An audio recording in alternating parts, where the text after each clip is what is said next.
আর আমরা যে এখানে আসছি এই স্পেসটা মানে আমরা খুব কষ্ট করতেছি। আমরা অনেক গার্ডিয়ানস, এখন আমাদের বাচ্চারা অনেক দূর থেকে আসে, তো আমরা তো এখানে থাকবোই। এটার জন্য একটা ওয়াশরুম নেই, রাস্তাঘাট কি অবস্থা। আর এই জ্যামের জন্য বাচ্চারা প্রতিদিন ভোগান্তে হবে, তো কিভাবে আসবে? অনেকে পরীক্ষা লেট করে আসবে, পরীক্ষা দিতেই পারবে না। এটার জন্য আমরা কি করব? এটার জন্য আপনাদের কাছে আমাদের একান্ত অনুরোধ, উপদেষ্টা, শিক্ষামন্ত্রী সবাইকে আপনারা এটাই করে দিবেন আমাদের জন্য, যেন একটা আমাদের বাচ্চা কাচ্চার জন্য একটা সিদ্ধান্ত, ভালো সিদ্ধান্ত যেন নেই রাস্তাঘাটের ব্যাপারে। বড় বড় গাড়ি, জ্যাম, ব্যান, এগুলি তা আমাদের বাচ্চারা কিভাবে পরীক্ষা দিবে?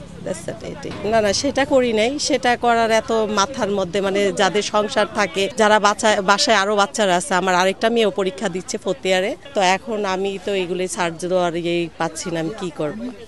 সেক্ষেত্রে আমাদের কি করা উচিত? প্রত্যেকটা মা বাবাই রাস্তাঘাট দিয়ে আসতে নিয়ে তাদের বাচ্চারা খুবই সমস্যাতে পড়তেছে। তো এটার জন্য আপনারা একটা ব্যবস্থা নেবেন, আমরা আপনাদের কাছে জানিয়ে দিচ্ছি, আপনারা এটা তাদেরকে অবশ্যই বলবেন। কলেজের লোকেশন আসে, কিন্তু এই যেটা দেখাচ্ছে যে জঙ্গল, এইভাবেই আসে। আমরা মনে করছি হয়তো গুগল তো অনেক কিছু একটু এভাবে ওভাবে দেখায়, এর জন্য আমরা আর কি গুগল এটা ধরি নাই। আমরা একজনের পরীক্ষার্থী অনেকের কাছে লোকেশন চাইছিলাম, ওরা আমাদের যে লোকেশন দিছে সেই লোকেশনে তো আমরা যাইয়া পাই নাই। ওই যে পুলিশ সিটি, ওই কি কয়, রাকিন সিটি পুলিশ কনভেনশন হলের পিছনে, ওইখানে আমরা গেছি।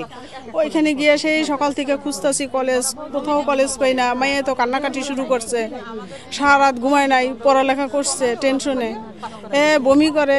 আবার রিক্সা আলা চিনে না, রিক্সারে জিজ্ঞেস করতে করতে করতে করতে তারপরে যে এক অভিভাবকের ফোন দিয়ে এই জায়গাটা আমরা আর কি লোকেশনটা কোনো মতে ট্র্যাক করে তারপরে এই পর্যন্ত আসতে পারছি।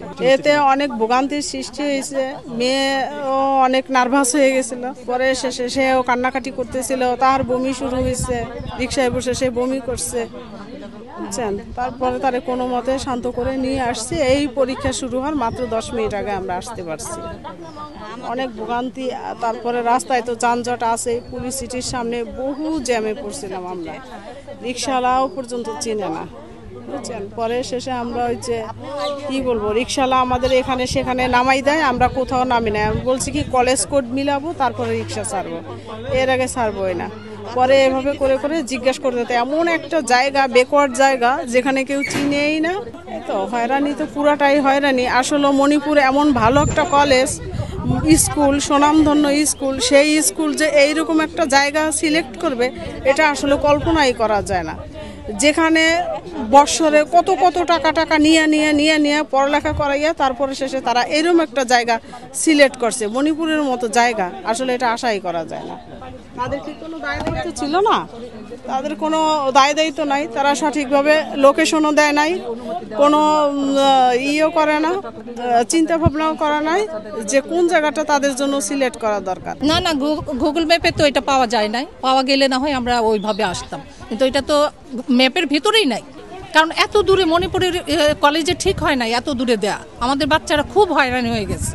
পরীক্ষার অবস্থা নিয়ে আমরা মোটেও সন্তুষ্ট না, কারণ হচ্ছে যে আমাদের ওই সাইড থেকে আমরা এই সাইডটা আসলে খুব একটা চিনি না ভিতরে, আর এটা এত ভিতরে হয়ে গেছে, বাইরে থেকে আসলে মনে হয় না যেখানে একটা স্কুল আছে বা কলেজ আছে, বাইরে থেকে বোঝাই যায় না। এই জন্য আমাদের বাচ্চা রাস্তা খুঁজে বের করতেও আমাদের একটু এমনি সময় নিচ্ছে।